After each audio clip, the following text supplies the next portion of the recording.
श्रीमद् भागवतम स्कंद तृतीय अध्याय 6 श्लोक संख्या 70। कर्णावस्य विनिर्भिन्नो दृश्यम स्वं विविसुदीर्षः श्रोत्रेणांसेन शब्दस्य सिद्धियेन प्रपद्यते।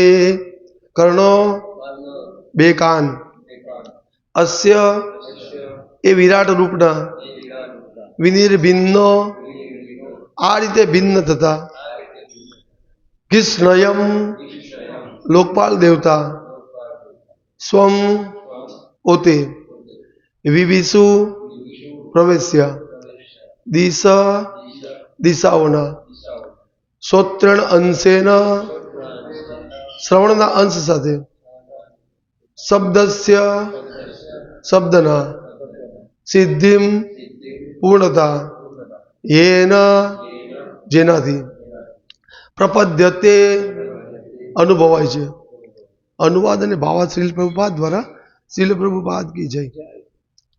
જ્યારે વિરાટ રૂપના કાન પ્રગટ થયા ત્યારે શ્રવણ શક્તિ સાથે બધા નિયંતા દિગ્પાલોએ તેમાં પ્રવેશ કર્યો, જેનાથી બધા જીવો સાંભળે છે અને શબ્દનો લાભ લે છે।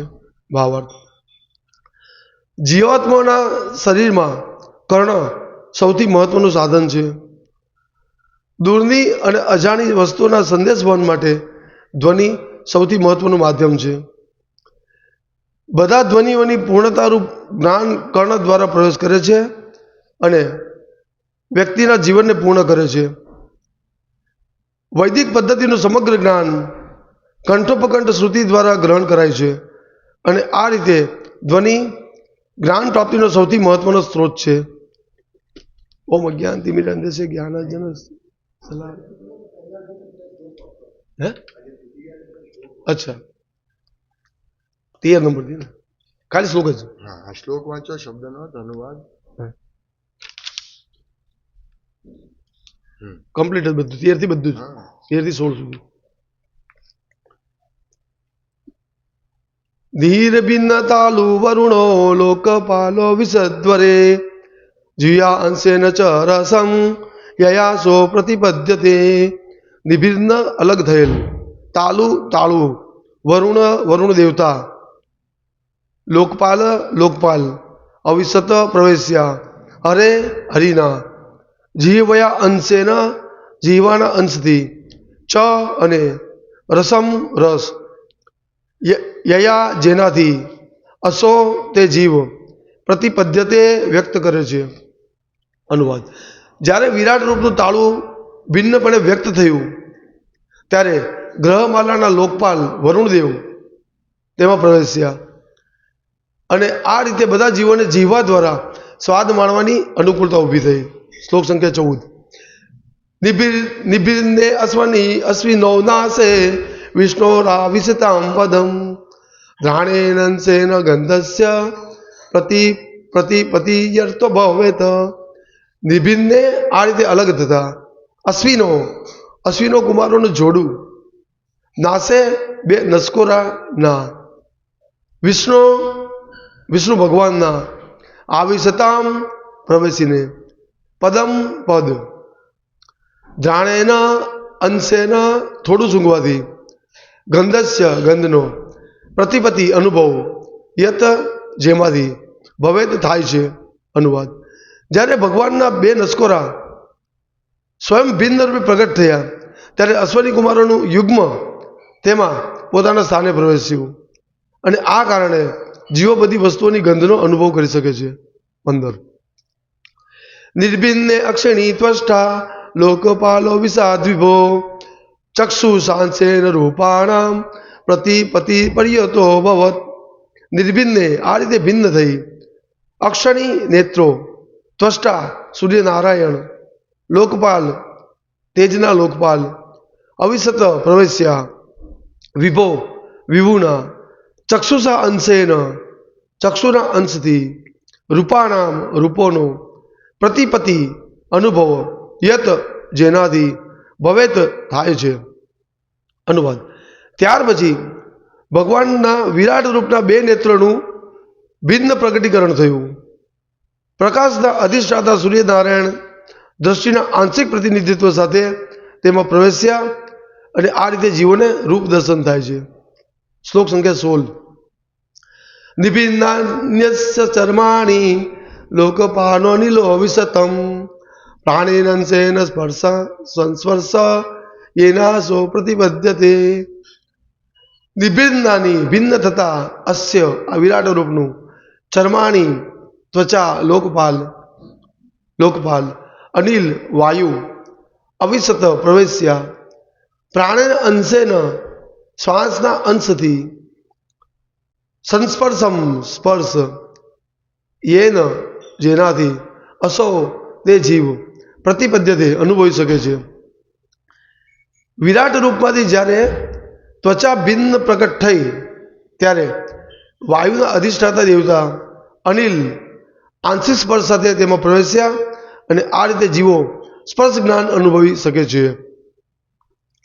ઓમ અજ્ઞાનતિમિરાંધસ્ય જ્ઞાનાંજન શલાકયા ચક્ષુર ઉન્મિલિતમેન તસ્મૈ શ્રી ગુરુવે નમઃ. શ્રી ચૈતન્ય મનોભીષ્ટમ સ્થાપિતમ યેન ભૂતલે સ્વયં રૂપ કદામયમ દદાતિ સ્વપદાંતિકમ.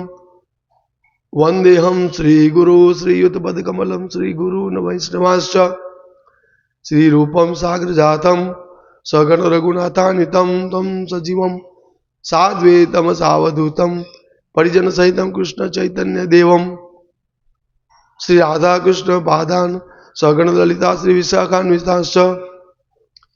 હે કૃષ્ણ કરુણા સિંધો દીનબંધો જગતપતે ગોપેશ ગોપિકા કાંત રાધા કાંત નમસ્તુતે. તપ્ત કાંચન ગૌરાંગી રાધે વૃંદાવનેશ્વરી વૃષભાનુસુતે દેવી પ્રણમામિ હરિપ્રિયે. વાંછા કલ્પતૃભ્યશ્ચ કૃપા સિંધુ એવ ચ પતિતાનાં પાવનેભ્યો વૈષ્ણવેભ્યો નમો નમઃ. શ્રી કૃષ્ણ ચૈતન્ય પ્રભુ નિત્યાનંદ શ્રી અદ્વૈત ગદાધર શ્રીવાસાદિ ગૌર ભક્તવૃંદ. હરે કૃષ્ણ કૃષ્ણ કૃષ્ણ હરે હરે હરે રામ રામ રામ હરે હરે. હરે કૃષ્ણ. તો ભાગવતમ ક્લાસમાં આપ સૌનું સ્વાગત છે. વિશ્વરૂપનું સર્જન અને અહીંયા આપણે જોયું કે વિશ્વરૂપમાં અલગ અલગ ઇન્દ્રિયો અને સાથેના લોકપાલો પ્રગટ થાય છે. 12 નંબરમાં કીધું છે કે ભગવાનના શ્રીમુખેથી સૌ પ્રથમ અગ્નિ કે ઉષ્મા અલગ પ્રગટી તથા ભૌતિક વિષયના સર્વ લોકપાલો તેમાં પોતપોતાના પદ સ્થાને પ્રવેશ્યા. એ શક્તિથી જીવો પોતાના વિચારોને શબ્દમાં વ્યક્ત કરે છે. જ્યારે વિરાટ રૂપનું તાળું ભિન્નપણે વ્યક્ત થયું ત્યારે ગ્રહ માતાના લોકપાલ વરુણદેવ તેમાં પ્રવેશ્યા અને આ રીતે બધા જીવોને જીવા દ્વારા સ્વાદ માણવાની અનુકૂળતા ઊભી થઈ. જ્યારે ભગવાનના બે નસકોરા સ્વયં ભિન્ન રૂપે પ્રગટ થયા ત્યારે અશ્વની કુમારોનું યુગ્મ તેમાં પોતાના સ્થાને પ્રવેશ્યું અને આ કારણે જીવો બધી વસ્તુઓનો ગંધનો અનુભવ કરી શકે છે. ત્યાર પછી ભગવાનના વિરાટ રૂપના બે નેત્રોનું ભિન્ન પ્રગટીકરણ થયું. પ્રકાશના અધિષ્ઠાતા સૂર્યનારાયણ દ્રષ્ટિના આંશિક પ્રતિનિધિત્વ દ્વારા સાથે તેમાં પ્રવેશ્યા અને આ રીતે જીવોના રૂપ દર્શન થાય છે. વિરાટ રૂપમાંથી જ્યારે ત્વચા ભિન્ન પ્રગટ થઈ ત્યારે વાયુના અધિષ્ઠાતા દેવતા અનિલ આંશિક સ્પર્શ સાથે તેમાં પ્રવેશ્યા અને આ રીતે જીવો સ્પર્શ જ્ઞાન અનુભવી શકે છે. અને આજનો શ્લોક જેમાં કીધું છે કે જ્યારે વિરાટ રૂપના કાન પ્રગટ થયા ત્યારે શ્રવણ શક્તિ સાથે બધા નિયંતા દિગ્પાલોએ તેમાં પ્રવેશ કર્યો જેનાથી બધા જીવો સાંભળે છે અને શબ્દનો લાભ લે છે. તો આપણે જોઈએ છે કે જે આજે વિશ્વરૂપ છે એમાંથી આજે પ્રગટ થાય છે એમાં લોકપાલો જે તે નિયંતા દેવતાઓ છે એ અંદર પ્રવેશે છે ત્યારે એ ઇન્દ્રિય કાર્યરત બને છે. તો આપણી જે આંખ જે છે એ જ્યાં સુધી સૂર્ય દેવતા અંદર પ્રગટ નહીં થાય ત્યાં સુધી આપણે આંખથી કશું જોઈ નથી શકતા. પ્રભુપાદ કહે છે ભાવાર્થમાં કે આપણે આપણી આંખ પર બહુ અભિમાન છે કે મારી આંખ છે, પણ જો સૂર્ય નહીં હોય, સૂર્યપ્રકાશ નહીં હોય તો આપણે નથી જોઈ શકતા. એવી રીતે આપણી ઇન્દ્રિયો વિશે સમજાવ્યું છે અહીંયા, ત્વચા વિશે, જીભ વિશે. તો જે તે લોકપાલો કે દેવો અંદર પ્રવેશ કરે છે ત્યારે જ એ ઇન્દ્રિયોનો આપણે અનુભવ કરી શકીએ છીએ.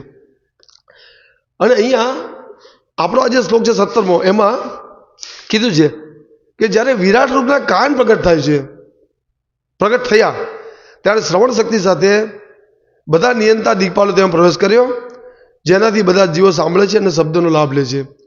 તો ભાવાર્થમાં પ્રભુપાદ લખે છે કે જીવાત્માના શરીરમાં કર્ણ સૌથી મહત્વનું સાધન છે. કર્ણ, કાન. તો શા માટે પ્રભુપાદે કર્ણને બહુ ઇમ્પોર્ટન્સ આવ્યા ભાવાર્થમાં?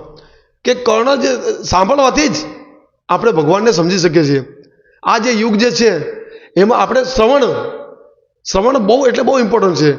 એટલે પ્રભુપાદે અહીંયા આપણે જોયું કે 12 નંબર, 13 નંબર, 14 નંબર, 15 નંબર, 16 નંબરમાં કોઈ ભાવાર્થ નથી લખ્યો.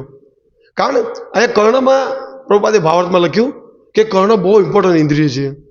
માત્ર શ્રવણથી જ આપણે ભગવાનને સમજી શકીએ છીએ, શ્રવણ દ્વારા. તો જ્યારે સૃષ્ટિનું સર્જન થાય છે ત્યારે બ્રહ્મા પહેલા જીવ છે, એ પણ શબ્દ સાંભળે છે ભગવાનનો, તપ અને એમ કરીને એ પછી તપ કરે છે. ત્યાર પછી આપણે જોઈએ છે કે ભાઈ સુખદેવ ગોસ્વામી પરીક્ષિત મહારાજને કથા કહે છે. તો પરીક્ષિત મહારાજને કથા કહે છે, શ્રવણ કરે છે. એટલે આ જે શ્રવણની જે ઇન્દ્રિય જે છે, કર્ણેન્દ્રિય, એ સૌથી ઇમ્પોર્ટન્ટ ઇન્દ્રિય છે.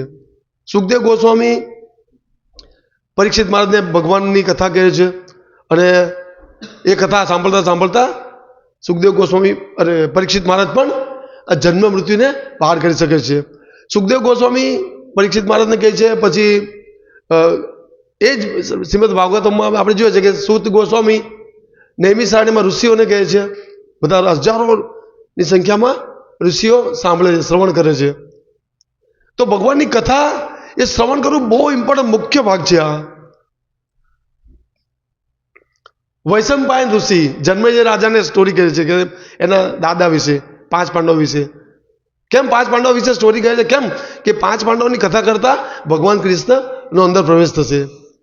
તો આપણી કર્ણેન્દ્રિય જે છે એમાં કૃષ્ણનો પ્રવેશ કરવો, જો કૃષ્ણનો પ્રવેશ થાય ને તો આપણને આપણે ખરો જે લાભ છે મનુષ્ય જીવનનો એ મળી શકે. તો કર્ણેન્દ્રિય બહુ ઇમ્પોર્ટન્ટ છે.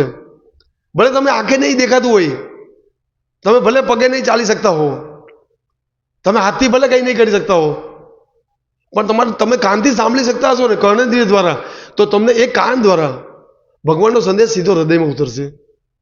અને ભગવાનની કથા હૃદયમાં ઉતરશે એટલે આપણને જન્મ મૃત્યુ, જરા વ્યાધિ અને ભગવાન વિશે ખ્યાલ આવશે અને આપણે આ જન્મ મૃત્યુના ચક્રમાંથી બચી શકીશું. એટલે પ્રભુપાદ કહે છે કે કર્ણ એ સૌથી મહત્વનું સાધન છે. આપણે જોઈએ છે કે આજે આખી દુનિયામાં શ્રીલ પ્રભુપાદે આખી દુનિયામાં ભગવાન કૃષ્ણની શુદ્ધ ભક્તિનો પ્રચાર કર્યો છે. તો પ્રભુપાદે બી ગયા ભક્તિ સિદ્ધાંત સરસ્વતી મહારાજને ત્યાં લેક્ચર સાંભળવા કે ચાલો કથા સાંભળવા. તો પ્રભુપાદે એવું કંઈ સાંભળી લીધું કે જે એમને લાગ્યું કે આ જ સૌથી મહત્વનું વક્તવ્ય છે, ભગવત ભાષણ આ જ છે સૌથી ઇમ્પોર્ટન્ટ અગત્યનું.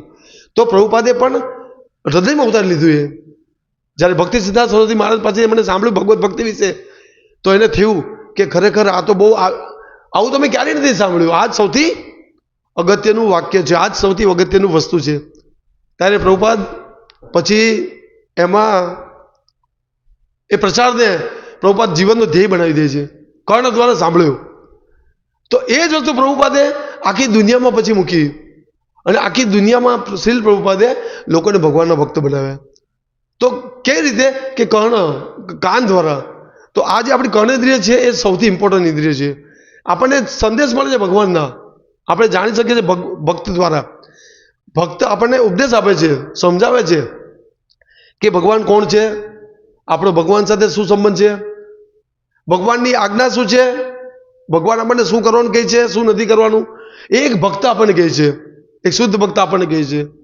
અને જ્યારે ભક્ત કહે છે ત્યારે આપણે શ્રવણ ઇન્દ્રિય દ્વારા એને ગ્રહણ કરીએ છીએ. તો કોઈ ભક્ત દ્વારા આપણે શ્રવણ કરીએ છીએ અને એ રીતે આપણું જીવન શુદ્ધ થાય છે. એટલે પ્રભુપાદ અહીંયા આ ઇન્દ્રિયને ખૂબ જ ભાર આપે છે કે આ જે કર્ણ છે એ સૌથી મહત્વનું સાધન છે. દૂરની અને અજાણી વસ્તુઓના સંદેશ વહન માટે ધ્વનિ સૌથી મહત્વનું માધ્યમ છે. આજે પ્રભુપાદ આખી દુનિયામાં ક્યાં અમેરિકા, ક્યાં દેશો આવ્યા, બધા કેટલા સમુદ્ર પાર કરીને ત્યાં જવાય, ત્યાં પ્રભુપાદે ભગવાનનો પ્રચાર કર્યો. અત્યારે પ્રભુપાદ એમના સ્વદેહ નથી, પણ એમના જે પ્રવચનો છે એ આપણે પણ અત્યારે પણ આપણે સાંભળીને એનો લાભ લઈ શકીએ છીએ. જે વખતમાં પ્રભુપાદ એમના શિષ્યોને જે પ્રવચન આપતા હતા, લોકોની સમક્ષ જે પ્રવચન આપતા હતા એ પૂરેપૂરો સેમ એવો જ લાભ આપણે અત્યારે લઈ શકીએ. કેમ? કર્ણેન્દ્રિય દ્વારા. ભલે પ્રભુપાદ અહીંયા નથી, પણ આપણે જ્યારે એનું પ્રવચન સાંભળે છે ત્યારે આપણને એમ જ લાગે કે પ્રભુપાદ આપણી સામે જ છે. એ જ આજ્ઞા આપણને મળે છે. તો એ આજ્ઞાનો લાભ આપણે કઈ રીતે લઈ શકીએ છીએ? કર્ણેન્દ્રિય દ્વારા. આપણને જરા બી ફેર નથી લાગતો. આપણને એમ લાગે પ્રભુપાદ મને જ કહે છે એમ. તો આ કર્ણેન્દ્રિય એટલી બધી ઇમ્પોર્ટન્ટ છે. એટલે પ્રભુપાદ કહે છે અહીંયા ભાવાર્થમાં, બધા ધ્વનિઓની પૂર્ણતારૂપ જ્ઞાન કર્ણ દ્વારા પ્રવેશ કરે છે અને વ્યક્તિના જીવનને પૂર્ણ કરે છે.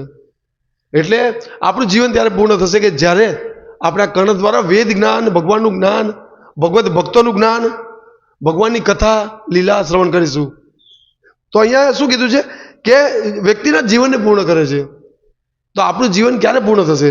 કે જ્યારે આપણે એક શુદ્ધ ભક્ત દ્વારા, ભગવાનના ભક્તો દ્વારા ભગવાનનું દિવ્ય જ્ઞાન જાણીશું, ત્યારે આપણું જીવન પૂર્ણ થશે. બાકી આ ભૌતિક જગતમાં બહુ વિષયો છે, એવા વિષયો છે કે તમને ક્યારેય ભગવાન પાસે નહીં પહોંચવા દે એવા વિષયો છે. તમને મજા બી કરાવે, પણ એ વિષયો એવા છે કે જે તમને જન્મ મૃત્યુના ચક્રમાંથી નહીં બચાવી શકે. બહુ વિષયો છે બધા. તો આ બહુ કેટલું બધું અગત્યનું જ્ઞાન છે. આ આપણે જોઈ રહ્યા છે કે વિશ્વરૂપમાંથી અલગ અલગ ઇન્દ્રિયો પ્રગટ થાય છે, એના નિયંતા દેવ અંદર પ્રવેશ કરે છે, ત્યારે ઇન્દ્રિયો જાગૃત થાય છે. જેમ કે આપણે એક ભૌતિક મેડિકલ સાયન્સમાં વાત કરીએ તો અત્યારે પહેલાંના ડૉક્ટર એવા હતા કે વ્યક્તિને હાથ પકડીને કહી દે કે આને આ પ્રોબ્લેમ છે. પણ અત્યારે એવું નથી. અત્યારે આંખનો ડૉક્ટર અલગ, કાનનો ડૉક્ટર અલગ, છાતીનો ડૉક્ટર અલગ, હાડકાનો ડૉક્ટર અલગ. તો કાનનો ડૉક્ટર આપણને કાનનો કંઈ પ્રોબ્લેમ થાય ને તો કહે છે કે તમે કાનના ડૉક્ટર પાસે જ જાઓ. આંખનો કંઈ પ્રોબ્લેમ થાય તો કે આંખના ડૉક્ટર પાસે જ જાઓ. કેમ ભાઈ? કેમ કે એક્સપર્ટ છે એમાં. આંખના તમે કોઈ બીજા ડૉક્ટર પાસે જશો તો આંખનું નિદાન એ પરફેક્ટ નહીં કરી શકે. તો જેમ ઇન્દ્રિયોના અલગ અલગ ડૉક્ટર છે, એવી જ રીતે અહીંયા અલગ અલગ નિયંતા છે, લોકપાલ છે બધા. તો શ્રીમદ ભગવદ્ ગીતાના 3 અધ્યાયમાં ભગવાન ભાર આપે છે કે દેવતાઓને બી તમારે ખુશ કરવા જોઈએ. તો કોને કહે છે પ્રભુપાદ? એ કોના માટે કહે છે કે જે વ્યક્તિને ખબર નથી કે દેવતાઓ પણ ભગવાનના અંશ છે અને દેવતાઓ પણ ભગવાનની આજ્ઞાથી આ કાર્ય કરી રહ્યા છે. અહીંયા આપણે વાંચીએ તો આપણને એમ જ થાય કે જો સૂર્યનારાયણ નેત્રમાં પ્રગટ નહીં થાય તો આપણે નહીં જોઈ શકીએ. તો આપણે તેમ જ સમજીએ કે ભાઈ સૂર્યનારાયણ જ મુખ્ય છે, એમ આપણે તેમ જ સમજીએ. પણ એટલે અહીંયા લખ્યું છે કે ભક્તના સંગમાં આપણે જો આ શ્રવણ કરીએ ત્યારે આપણને ખબર પડે કે સૂર્યનારાયણ પણ કોની આજ્ઞાથી કરે છે? ભગવાનની આજ્ઞાથી. ગોવિંદ એટલે ભલે બધા દેવતાઓ ભગવાનના પ્રતિનિધિ છે અને એની આજ્ઞા પ્રમાણે કાર્ય કરે છે, બધા અલગ અલગ ઇન્દ્રિયોના નિયંતા છે દેવતાઓ, પણ ગોવિંદની આજ્ઞાથી કાર્ય કરે છે. તો ભક્તોના સમૂહમાં, ભક્તના સંઘમાં આપણે આ વસ્તુનો ખ્યાલ આવે કે ઈશ્વર પરમ કૃષ્ણ સચ્ચિદાનંદ વિગ્રહ અનાદિ આદિ ગોવિંદમ સર્વ કારણ. બધા કારણનું કારણ તો કૃષ્ણ જ છે. એટલે જ્યારે આપણને આ જ્ઞાન થાય ને ત્યારે આપણી કર્ણેન્દ્રિય જે છે એ ખરું સાંભળે છે, ખરું જ્ઞાન મેળવે છે. તો એટલે આ પ્રભુપાદ લખે છે કે જ્યારે આપણી કર્ણેન્દ્રિય દ્વારા આપણે ભગવાનને સમજીશું ત્યારે આપણું જીવન પૂર્ણ થશે. વૈદિક પદ્ધતિનું સમગ્ર જ્ઞાન કંઠોપકંઠ શ્રુતિ દ્વારા ગ્રહણ કરાય છે અને આ રીતે ધ્વનિ જ્ઞાન પ્રાપ્તિનો સૌથી મહત્વનો સ્ત્રોત છે. એટલે પ્રભુપાદે આપણે જોયું કે પ્રભુપાદે આખી દુનિયામાં પ્રચાર કર્યો, પુસ્તકો લખ્યા અને એના બધા લેક્ચરો ધ્વનિ મુદ્રિત કર્યા બધા. તો આજે આખી દુનિયામાં શ્રીલ પ્રભુપાદ ભગવાનના એટલા શુદ્ધ ભક્ત હતા કે એમના ખાલી લેક્ચર સાંભળવાથી, એમના પુસ્તક વાંચવાથી લોકો તરત કૃષ્ણ ભક્તિ તરફ આકર્ષાય છે. તો એ જે ભગવાનના જે શુદ્ધ ભક્તો જે છે એની શક્તિને કારણે આપણે આ જ્ઞાનને સમજી શકીએ છીએ. જો પ્રભુપાદ આમાં ભાવાર્થ નહીં લખે ને તો આપણે આમાં કંઈ નહીં સમજી શકીએ. એટલે અહીંયા પ્રભુપાદ કર્ણેન્દ્રિય ખૂબ ભાર આપે છે કે કર્ણ દ્વારા આપણે ભગવાનનું દિવ્ય જ્ઞાન મેળવી શકીએ અને આ જન્મને પૂર્ણ બનાવી શકીએ, જીવનને પૂર્ણ બનાવી શકીએ. તો આપણે ભક્તો બધા ભાગ્યશાળી છીએ કે આટલું દિવ્ય જ્ઞાન રોજ સાંભળીએ છીએ. આપણે જોયું કે મૈત્રેય ઋષિ આગળના ચેપ્ટરમાં આપણે જોયું અધ્યાયમાં કે એમાં ભગવાનની લીલા ચાલતી હતી, બધી યદુકુળની લીલા અને બધી દ્વારકાની લીલા જેવી લીલા પતિ અહીંયા વિશ્વરૂપનું સર્જન ચાલુ થયું. તો આ પણ લીલા છે, આ પણ લીલાનો એક કથાનો એક ભાગ છે. તો આપણે કોઈ બી કથામાં આવું નથી સાંભળતા કે ભાઈ વિશ્વરૂપનું સર્જન થાય છે અને આ બધું બને છે. તો આ રિયલ નોલેજ આપણને ગુરુ શિષ્ય પરંપરા દ્વારા જાણવા મળે છે. અને એમાં દરેક વસ્તુ ગુરુ શિષ્ય પરંપરા એટલે દરેક વસ્તુને અંદર સમજાવવામાં આવે છે. ભગવાનને પ્રાપ્ત કરવાની સંપૂર્ણ વિધિ સમજાવવામાં આવે છે. એવું નહીં કે થોડુંક લીધું થોડુંક કાઢી નાખ્યું. તો આપણે બધા બહુ ભાગ્યશાળી છીએ કે આપણને ગુરુ શિષ્ય પરંપરા દ્વારા આટલું દિવ્ય જ્ઞાન મળે છે અને આપણી કર્ણેન્દ્રિયને આપણે પવિત્ર બનાવીને ભગવાનના ધામ સુધી જઈ શકીએ છીએ. તો આજ આ જે શ્લોક જે છે એનો આ જ હેતુ પ્રભુપાદ ભાવાર્થને બહાર આપે છે કે આપણે કર્ણેન્દ્રિયોને આપણે ભગવાનની સેવામાં લગાવવી જોઈએ, જેથી કરીને આપણું પણ જીવન પૂર્ણ થાય અને આપણે એ જ વસ્તુ સાંભળીને અનેક લોકોના કાનમાં આપણે જ્ઞાન આપવું જોઈએ, જેથી કરીને બધાનું જીવન પૂર્ણ થાય. હરે કૃષ્ણ. શ્રીમદ ભાગવતમ કી જય. શ્રીલ પ્રભુપાદ કી જય.